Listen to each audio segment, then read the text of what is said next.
Hello everyone, welcome back to the session. So in the previous session we have learned how to create video effects, how to create video transitions, how to arrange our layers, how to adjust the levels of the audio. Now coming to the next part, that is the color correction. So this particular part of the video editing process is very much crucial. We have divided it into two parts, right? One part is for color correction while the other part is for color grading. तो आपने colour correction and colour grading ये term पहले ज़रूर सुने होंगे, right? तो colour correction क्या होती है, कलर ग्रेडिंग क्या होती है, उसके बारे में हम जानेंगे. इन दोनों के जो कंसेप्ट्स हैं वो अलग हैं एक दूसरे से. कलर करेक्शन आपके जो प्राइमरी करेक्शन रहती है फुटेज में, that is your color correction. In the color correction we usually try to look for different kind of shots. We try to find out the differences in that particular shot, and when I'm saying about the differences, I don't mean by the actions performed in that, I don't mean by the dialogues being spoken up in that particular shot. I specifically mean about the different colors, the variation in the tone, the variation in the lighting, the variation in the contrast, right? So that is what we usually observe. Suppose you are shooting a particular short film or an advertisement or any kind of live project, right? So in that particular case you might be using some multicam setup. So जब भी आप एक shot से दूसरे shot के बीच में shift होते हो, फॉर एग्जांपल आपने एक वाइड शॉट कैप्चर किया, उसके बाद you are capturing a long shot, उसके बाद you are trying to capture the mid shot, then you come to the close-up. This is how you usually jump into the scenes, right? So in that particular case, if someone is related to photography, they can somehow relate to it, that whenever you are going to change the lens, there is going to be a change in the aperture, there is going to be change in the lighting, right? So जब भी आप अपना lens change करते हो कैमरे का, तो वहाँ से आपका अपर्चर की वैल्यू भी अप डाउन होती है और वहाँ से आपके जो लाइटिंग एडजस्टमेंट होती है वो भी चेंज होती है. Talking about professionally, what they do is they always try to match the scene, right, with proper lighting in it. But suppose let's think that while shooting you were not having that much of equipment to match the lighting, so you keep on filming your particular project with whatever equipments were available to you, right? And after bringing all the footages together in the timeline, you came to realize that okay, the lighting in the close-up shot looks completely different from the lighting in the wide angle shot. There is a possibility that while filming the close-up shot, you just put up all the lights because you were having a telephotic lens at your particular camera, right? But while filming that particular shot in the wide angle, there was more than required lighting in the scene. So there could be a change in the exposure, there could be change in the contrast, right? And कई बार ऐसा भी होता है कि for example हम multi camera setup की जब बात करते हैं, जहाँ पे हम मल्टीपल कैमराज ऐड ऑन करते हैं, राइट? हो सकता है कि एक ही शॉट को कैप्चर करने के लिए मेरे पास 3 अलग अलग कैमराज हों, एंड कई बार पॉसिबिलिटी ऐसी भी होती है दैट हो सकता है कि मैं एक ही टाइम पे 3 अलग अलग कंपनी के कैमरा यूज़ कर रहा हूँ, 3 अलग अलग टाइप के लेंस यूज़ कर रहा हूँ, 3 अलग अलग टाइप के एंगल्स यूज़ कर रहा हूँ, राइट?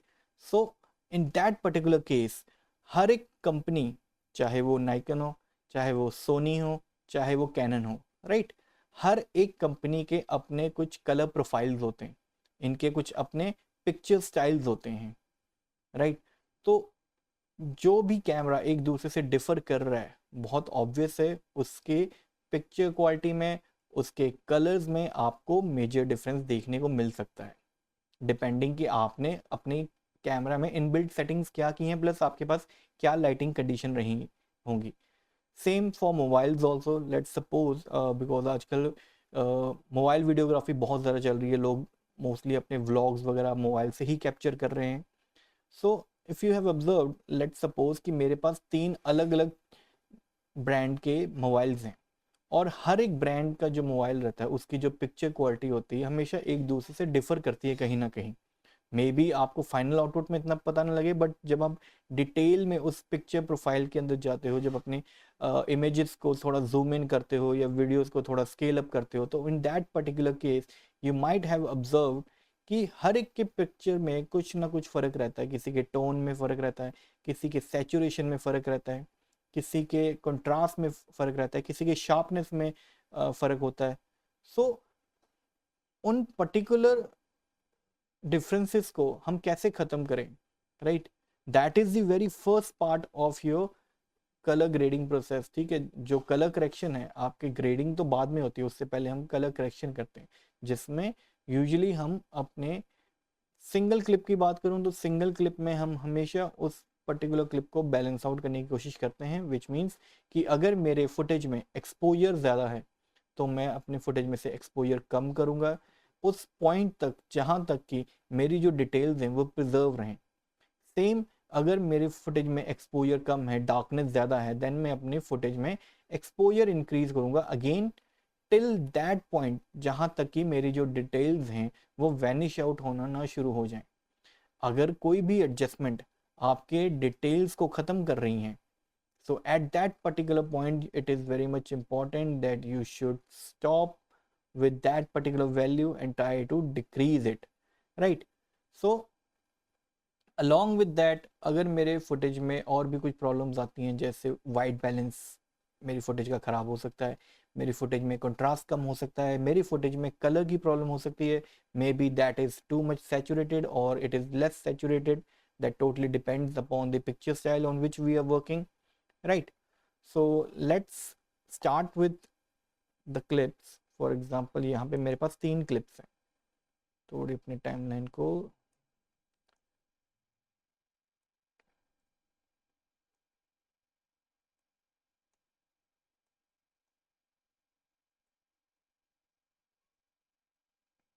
राइट।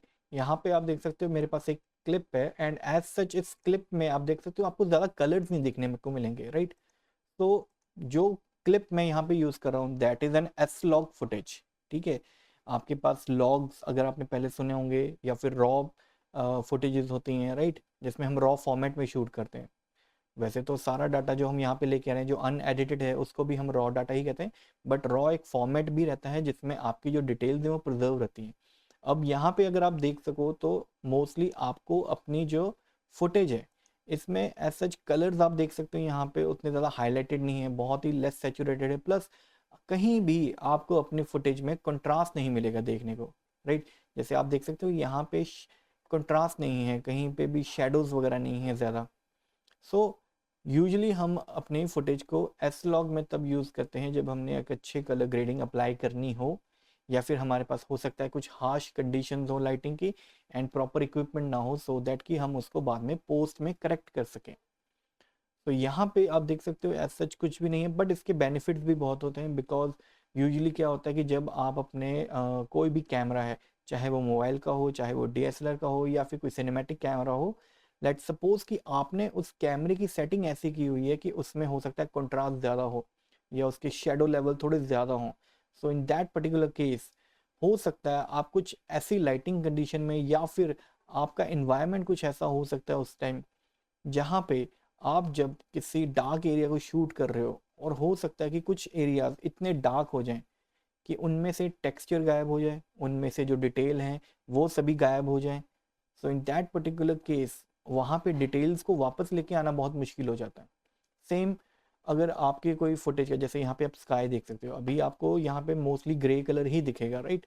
सो अगर यहाँ पे अगर मैं नॉर्मली शूट करता अपने कैमरे से और मैं एस लॉग फुटेज को ना यूज़ करके सिंपल कोई भी पिक्चर प्रोफाइल अप्लाई करके इसके ऊपर मैं डायरेक्टली शूट करता एंड अपने क्लाउड्स को, राइट, जो अपने स्काई है, अगर मैं टोटली वाइट कर देता उसके एक्सपोजर की सेटिंग्स इंक्रीज करके, सो इन दैट पर्टिकुलर केस मेरे लिए इम्पॉसिबल हो जाता अपने स्काई के डिटेल्स को वापस लेके आना। जैसे यहाँ पे हल्के हल्के क्लाउड्स आपको दिख रहे होंगे, राइट? तो वो डिटेल्स को प्रिजर्व करना बहुत ज़्यादा ज़रूरी है। अगर आप डिटेल्स को प्रिजर्व नहीं कर पा रहे, so in that particular case आपकी कलर करेक्शन वहाँ पे ख़राब हो रही है। So you have to make sure कि जब भी आप कलर करेक्शन करो, आप अपने डिटेल्स के साथ कभी भी कॉम्प्रोमाइज़ ना करें। एडजस्टमेंट सिर्फ उस लेवल तक करें जहाँ तक आपके डिटेल्स प्रिजर्व रहें, राइट, वेल पॉलिश्ड रहें। So now starting with the very basic of colour correction, usually हम अपने कलर करेक्शन में अपने एक्सपोजर को सेट करते हैं हमेशा, कंट्रास्ट, वाइट बैलेंस एंड हमारा जो भी सैचुरेशन रहता है, that is basically what we do for a single clip. And for multiple clips, what we do is we always try to match the lighting in between. I'm not talking about the color grading thing, right? I'm just talking about the lighting part. क्योंकि हो सकता है, again वही चीज़ हमने जो बात की कि स्टार्टिंग में जैसे मेरे पास हो सकता है 3 अलग कैमराज हैं, उसी के साथ मेरे पास 3 अलग अलग कैमरा एंगल्स भी हैं, कैमरा लेंसेज भी हैं।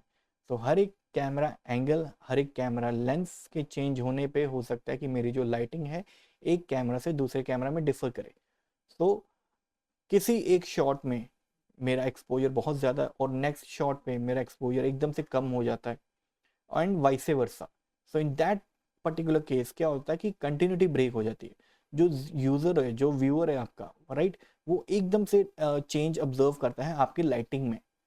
तो वो जो चेंज भी है, चाहे वो चेंज एक सिंगल फ्रेम का क्यों ना हो सकता है, वो सिंगल फ्रेम ही इतना ज़्यादा डिस्ट्रैक्ट कर दे कि आपके जो व्यूअर की अटेंशन है जो पहले स्टोरी पे थी, वो एकदम से आपका जो प्रॉब्लम है आपके कलर करेक्शन में वो ग्रैब कर ले, राइट? सो कंटिन्यूटी कहीं से भी ब्रेक ना हो, लाइटिंग प्रॉपर मैच हो, that's why we always follow up the colour correction process. So now starting with some basic color correction. Basically अगर आप देखोगे तो यहाँ पे हमारे पास हर टाइप के पैनल्स हैं, अलग अलग टाइप के पैनल्स हैं।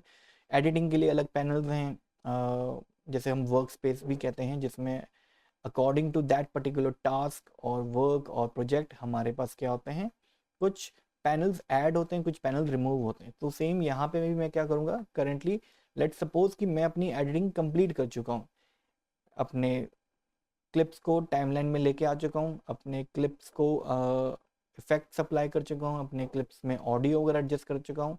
उसके बाद जो मेरा फाइनल प्रोसेस है that is for colour correction और colour grading process. So for that what I will do is I will choose a particular work space which is related to colour only.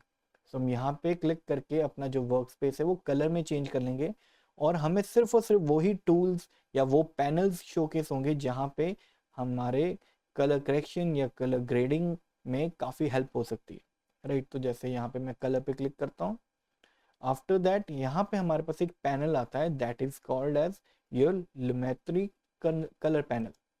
सो इस particular panel में आपके जितने भी basic tools हैं जो आपको colour correction and colour grading process में help out कर सकते हैं, वो सारे के सारे यहाँ पे अवेलेबल हैं। तो यूजुअली क्या होता था कि पहले हमारे पास ये पैनल अवेलेबल नहीं था, then Adobe somehow introduced this particular panel. It introduced different kind of tools for the color grading artists to start with their color correction and color grading process here only.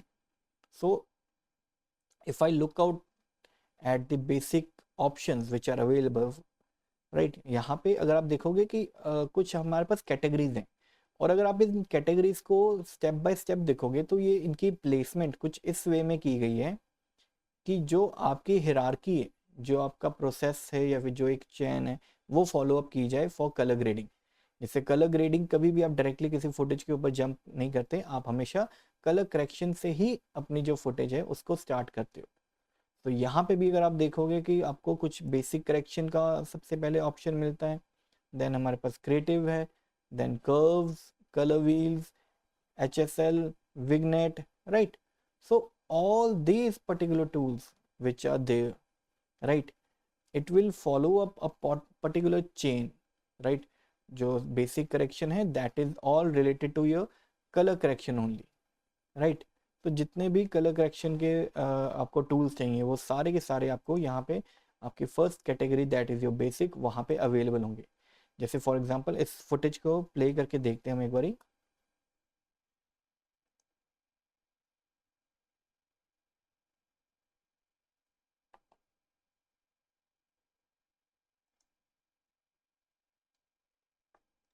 तो यहाँ पे आप देख सकते हो कि हमारे पास एक फुटेज है अलग अलग कैमरा एंगल्स के साथ, राइट। सो अब इन फुटेज को आपस में कैसे कलर करेक्ट करें? सो for that what I can do is I can simply select the particular clip. After that हम कलर करेक्शन के लिए हम लुमेट्री कलर पैनल के अंदर आते हैं एंड यहाँ पे हम चूज करते हैं the basic correction. So basic correction के अंदर आप देख सकते हो हमारे पास कुछ ऑलरेडी टूल्स गिवन है। The very first tool is the white balance. Now what is white balance? If you have heard about this term before, so white balance usually बहुत ही simple language में हम बात करते हैं। अगर मैं इस word को break down करूँ white and balance, तो हमारे पास यहाँ पे दो particular words हैं white and balance. So basically क्या करता है white balance? आपके white को आपके footage में right उसका जो टेम्परेचर है उसको कंट्रोल करता है बेसिकली वाइट बैलेंस। आपके फुटेज में वाइट ऑब्जेक्ट्स हों या फिर वाइट कलर हो उसको वाइट रखने के लिए ही हम वाइट बैलेंस यूज़ करते हैं। और बेसिकली इसमें हमारे दो कंट्रोल्स होते हैं, one is for the temperature and one is for the tent.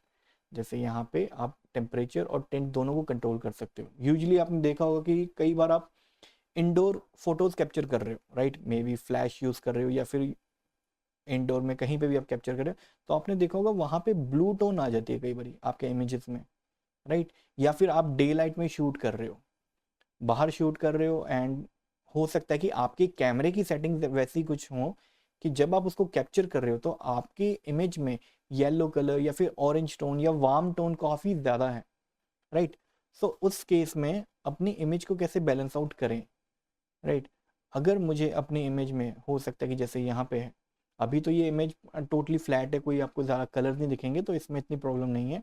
But usually कोई भी अगर मेरे पास फुटेज है जहाँ पे हो सकता है कि ब्लू टोन ज़्यादा हो, मेरे पास वार्म टोन या फिर येलो टोन ज़्यादा हो, तो वहाँ पे हम क्या कर सकते हैं अपने टेम्परेचर को कंट्रोल कर सकते हैं to balance out the white colours in a particular footage. So in order to start with the colour correction हमारे पास सबसे पहला ऑप्शन आता है दैट इज़ योर टेम्परेचर। अब टेम्परेचर से आप अपने पर्टिकुलर फुटेज को या तो वार्म लुक भी दे सकते हो या फिर कूल टोन भी दे सकते हो। जैसे यहाँ पर आप देख सकते हैं कि मेरे पास ये फुटेज है, अगर इसमें मैं अपने इस पर्टिकुलर टेम्परेचर स्लाइडर को लेफ्ट की तरफ मूव कर देता हूँ, राइट। सो जैसे ही मैं इसको लेफ्ट की तरफ मूव करूँगा आप देख सकते हैं यहाँ पे इसका जो कलर टोन है वो कैसे चेंज हो रहा है ब्लू की तरफ।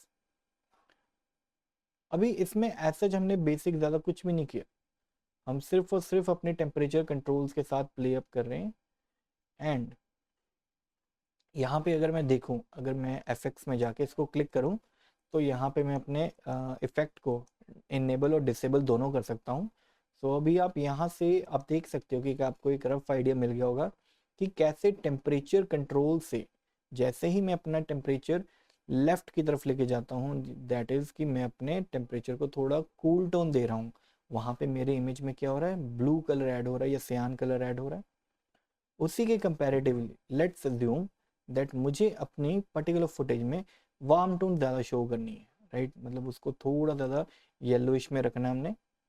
सो इन दैट पर्टिकुलर केस अगर मैं इसको येलो की तरफ मूव करता हूँ तो आप देख सकते हो ये कैसे वार्म टोन हमें दे रहा है। अब टोटली डिपेंड करता है आपकी फुटेज के ऊपर कि आप किस टाइप की फुटेज पे वर्क कर रहे हो सकता है कि आपके पास एक नॉर्मल फुटेज है एज सच, उसमें वाइट बैलेंस की कोई प्रॉब्लम नहीं है, but still you want that audio sorry the audience should get a depth of the temperature और the depth of the feeling of that particular scene. तो वहाँ पे आप जैसे अपना जो टेम्परेचर है उसको चेंज कर सकते हो, कूल टोन दे सकते हो अगर आपको लगता है कि बहुत ही ज़्यादा इंटेंस है, वार्म टोन दे सकते हो अगर आपको लगता है कि वहाँ पे कोई टेंशन क्रिएट करनी है, right. So this is how you can change the temperature to create a mood out of it, right. Then यहाँ पे इसको अच्छा वन मोर थिंग, अगर आप अपना कोई भी वैल्यू एडजस्ट कर रहे हैं और आपको अपने डिफ़ॉल्ट वैल्यू पे आना है, एक तो हमारे पास ऑप्शन है that is we can type simply 0 here, और या फिर हम इस पर क्या कर सकते हैं, डबल क्लिक कर सकते हैं कहीं पे भी। इट डजेंट मैटर कि मुझे सेंटर पे ही करना है, मैं कहीं पे भी अगर डबल क्लिक करूँगा तो वो ऑटोमेटिकली अपने आप उसको वैल्यू को रीसेट कर देगा। Same is for the tent also, जैसे हमने टेम्परेचर एडजस्ट किया है वहीं पे हम टेंट भी ऐड कर सकते हैं। टेंट में हम अपने जो दो कलर्स हैं, जैसे यहाँ पे ये सियान, यहाँ पे ये ग्रीन, राइट।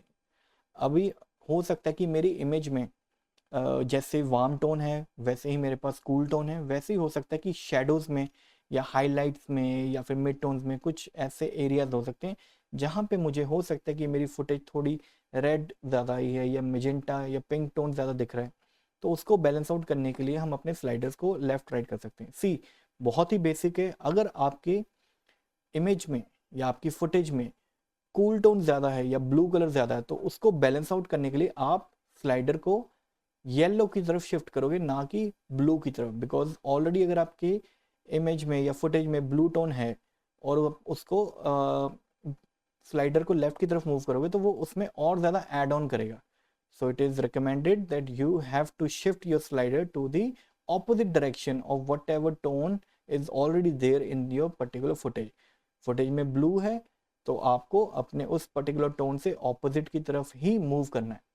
फुटेज में हो सकता है ग्रीन है तो यहाँ पे अगर मैं इसको मेजेंटा ऐड करता हूँ तो आप देख सकते हो यहाँ पे टोन अलग टाइप की क्रिएट हो रही है। देन हमारे पास एक कलर पिकर टूल भी है। लेट्स अज्यूम कि आप you are very much sure कि यहाँ पे या फिर आपकी फुटेज में कोई भी ऐसा स्पेसिफिक पार्ट हो सकता है जहाँ पे आपको लगता है कि उस पर्टिकुलर एरिया का जो कलर है that has to be white only, right. हो सकता है वो वाइट ना हो के उस टाइम ब्लू है, ग्रे है, whatever colour you feel like, right. May be it can be any warm tone also. So आप उस पर क्लिक कर सकते हो और ऑटोमेटिकली क्या होगा, टेम्परेचर और टेंट ये अपने आप उस पर्टिकुलर एरिया को वाइट करने के लिए मूव करेंगे। जैसे अगर मैं यहाँ पे क्लिक करता हूँ तो आप देख सकते हो ऑटोमेटिकली मेरे जो टेम्परेचर का स्लाइडर है वो लेफ़्ट की तरफ आ गया, और जो मेरे पास टिंट का कंट्रोल है वो मेरे पास थोड़ा बहुत लेफ़्ट की तरफ आ गया, right. So this is how you have to balance out your particular whites in your footage. Again let's reset it. Then हमारे पास सैचुरेशन है। सैचुरेशन में the overall intensity of the colors, right, they can be increased or decreased। जैसे यहाँ पे आप देख सकते हो कि as such मेरे पास कुछ ज़्यादा कलर्स नहीं है फुटेज में, राइट। सो मेरी जो फुटेज है ऑलमोस्ट फ्लैट है, राइट। यहाँ पे कलर्स भी ऑलमोस्ट फ्लैट है, यहाँ पे आपको डिटेल्स भी ज़्यादा नहीं मिलेंगी, मतलब बहुत ही प्रिजर्व्ड हैं। कहीं से कुछ मिस आउट नहीं हो रहा, बट कहीं पे उतनी ज़्यादा डेप्थ भी नहीं क्रिएट हो रही। तो हम अपना जो सेचुरेशन है वो हमेशा इंक्रीज डिक्रीज करके इसको थोड़े बहुत अपने कलर्स हैं वापस लेके आ सकते हैं। बट अगर मैं अपनी सेचुरेशन को चेंज नहीं भी कर रहा बट स्टिल मेरे पास ऑप्शन है exposure, contrast, highlight, shadows, whites and blacks. So अगर मैं अपना कंट्रास्ट इंक्रीज करता हूँ, धीरे धीरे मैं इसको राइट की तरफ मूव करूँगा। अगर मैं लेफ्ट की तरफ मूव करता हूँ तो यहाँ से क्या होगा, मेरा जो कंट्रास्ट है वो डिक्रीज होता जाएगा, और यहाँ पे अगर मैं इसको राइट साइड मूव करूँगा तो मेरा कंट्रास्ट जो है इंक्रीज होता जाएगा, जैसे यहाँ पे,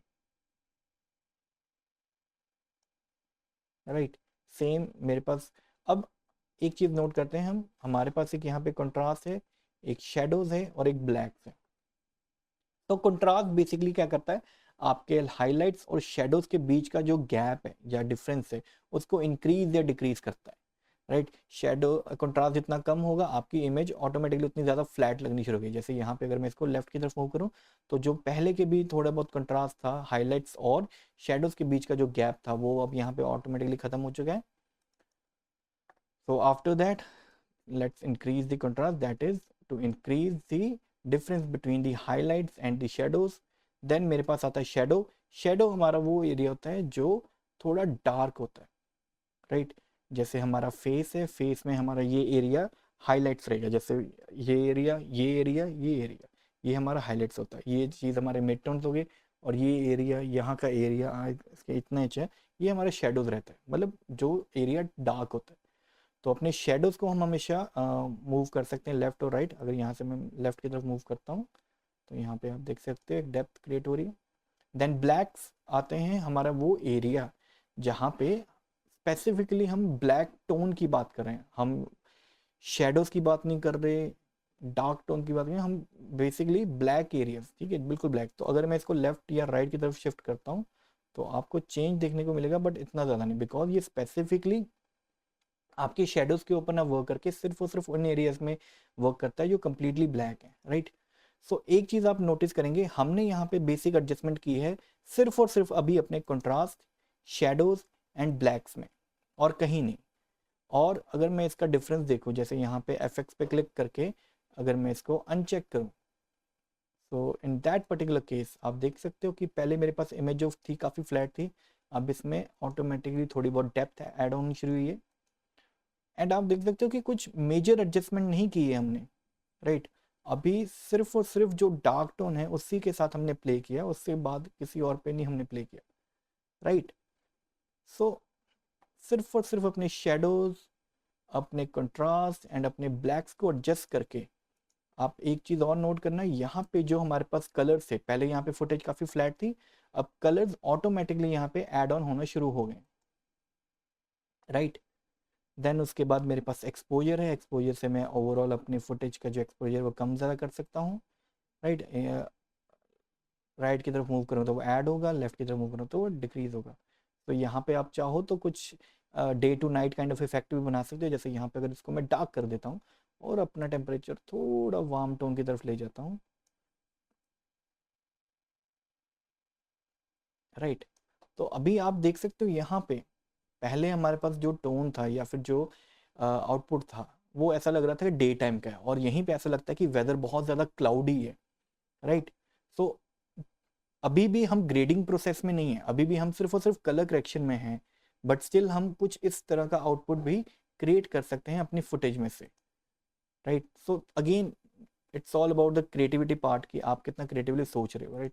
सो इसको रीसेट करते हैं, दोबारा अपने एक्सपोजर को सेंटर में लेके आते हैं, एंड यहाँ पे आप देख सकते हो मेरे पास कलर्स भी बहुत अच्छे से हाईलाइट हो चुके हैं। देन अपने एक्सपोजर को अपने अकॉर्डिंगली कम ज़्यादा कर सकते हैं। Then let's go to the highlights. Highlights मतलब ये एरिया जो ब्राइट है आपकी फुटेज में, जो सबसे ब्राइट एरिया होगा वो आपके हाइलाइट्स होंगे। जैसे आप यहाँ पे इस एरिया पे नोट करना, फोकस अपना इस एरिया पे या इस एरिया पे रखना। जैसे मैं हाइलाइट्स कम ज़्यादा करता हूँ, देखते हैं क्या चेंज होता है।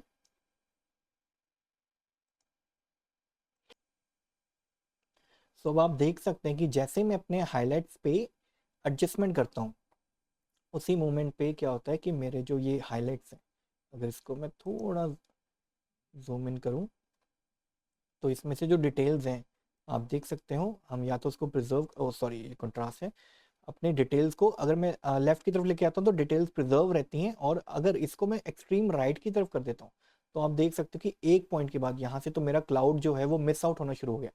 अभी हमने सिर्फ हाईलाइट्स में एडजस्ट किए, बाकी चीज़ों में नहीं, बट स्टिल।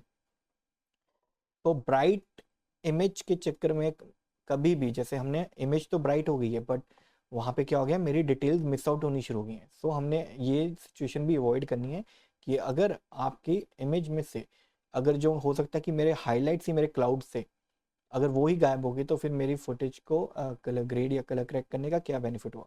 और जैसे हम इसको बिल्कुल एक्सट्रीम लेफ्ट की तरफ लेके जाते हैं तो आप देख सकते हो कि काफ़ी हद तक आपको जो क्लाउड्स हैं उनके जो डिटेल्स हैं वो दिख रही हैं, पहले हमारे पास नहीं थी। अगर मैं इसको सेंटर में रखता हूँ तो देवर of the medium tone, but अगर उसको और ऐड ऑन करना है तो हम थोड़ा माइनस में जाके, सो दैट कि मेरी ओवरऑल फुटेज भी है ज़्यादा डार्क ना हो, जैसे यहाँ पे। एंड यहाँ से थोड़ा एक्सपोजर में बढ़ा सकता हूँ for a better tone. Then we have the whites, again जो वाइट्स एरिया बिल्कुल वाइट जैसे ब्लैक है वैसे ही हमारे पास वाइट्स हैं। अगर मैं इसको चेंज करूँगा तो डायरेक्ट इम्पैक्ट हमारे वाइट्स के ऊपर पड़ेगा, राइट। देन उसके बाद जो मेरी सैचुरेशन है हम उसकी इंटेंसिटी या मतलब ओवरऑल जो कलर की इंटेंसिटी है वो हम कंट्रोल कर सकते हैं, इनको इंक्रीज करके या डिक्रीज करके अपने अकॉर्डिंगली एक पॉइंट तक। Okay, great. सो यहाँ पे आप देख सकते हो कि मैंने अपने जो फुटेज की बेसिक कलर करेक्शन वो यहाँ पे हो चुकी है कंप्लीट। तो आप स्पेसिफिकली देखेंगे यहाँ पे अगर मैं इसको अनचेक कर दूँ, तो this was before and now this is the after. तो आप देख सकते हो कि कितना मेजर डिफरेंस क्रिएट कर देता है सिर्फ और सिर्फ बेसिक कलर करेक्शन ऐड करने से। अभी हमने सिर्फ कलर करेक्शन ऐड ऑन किए। उसके बाद let's go to the effects control panel. Same Lumetri colour panel जो आप टूल यूज़ कर रहे हो वहाँ का एक जो इफेक्ट है वो डायरेक्टली आपके उस लेयर के ऊपर अप्लाई हो चुका है। अगर मैं इसको कंट्रोल सी करके बाकी लेयर्स पे भी कंट्रोल वी कर दूँ तो सेम टाइम पे हम सबको एडजस्ट कर सकते हैं एक साथ ही। अब जैसे यहाँ की लाइटिंग थोड़ी अलग दिख रही है, जैसे यहाँ पे ना और कंट्रास्ट कम है प्लस यहाँ पे सैचुरेशन कम है, तो अगेन मैं अपनी जो वैल्यू है वो उसके अकॉर्डिंगली एडजस्ट कर सकता हूँ सो दैट कि वो मैच कर सके एक पॉइंट तक।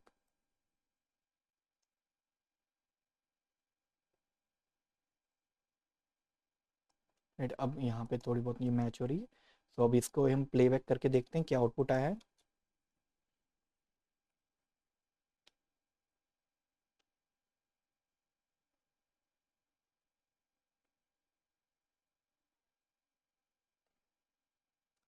राइट, सो अब आप देख सकते हो कि हम हमारी जो कलर करेक्शन है काफ़ी ज़्यादा कितनी हेल्पफुल कर सकती है हमारे पर्टिकुलर फुटेज में डेप्थ ऐड करने के लिए। जैसे यहाँ पे अगर मैं इसको अनचेक कर देता हूँ मैट्रिक कलर पैनल, तो आप देख सकते हो कि कितनी डिटेल्स हमारी मिस आउट हो रही हैं और जो फील था आपकी वीडियो का वो भी कहीं से कितना ऐड ऑन हो रहा है just by adding some basic colour correction, जैसे यहाँ पे आप देख सकते हो। Right,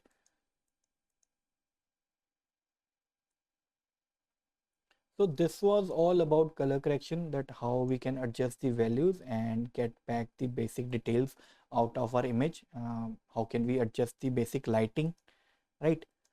So in this particular session hope so सबको clear हो गया होगा कि कैसे हम अपने footage के ऊपर color correction apply कर सकते हैं, कैसे हमने observation ज़्यादा करनी है कि हमारी footage में क्या चीज़ कम है क्या चीज़ ज़्यादा है, कैसे उसको बैलेंस आउट करें, कौन कौन से टूल्स अप्लाई करें। ऐसा नहीं है कि रेंडमली कोई भी टूल ऐड ऑन करें। कई बार हो सकता है कि सिर्फ और सिर्फ एक सिंगल टूल के थ्रू ही हम अपने जो जितने भी करेक्शंस हैं फुटेज की वो कर सकते हैं। और कई बार होता है कि हमको सेम एक सिंगल टोन चेंज करने के लिए ही हो सकता है 2 या 3 टूल्स का यूज़ करना पड़ जाए। So it totally depends upon the footage, it totally depends upon the situation, but still creativity is king here. So you have to be very much creative, you have to think out of the box, how can you use or manipulate those particular tools for such a creative output, right? तो यहाँ पे भी आप देख सकते हैं कि कैसे हमने ऐड ऑन किया है। उसके बाद we can jump into the colour grading process also, because अगर आपकी कलर करेक्शन जो प्रोसेस है अगर आपने वो कंप्लीट नहीं किया देन कलर ग्रेडिंग के ऊपर जंप करने का कोई बेनिफिट नहीं है। So it is very much important that you should be very much aware about what is color correction, right?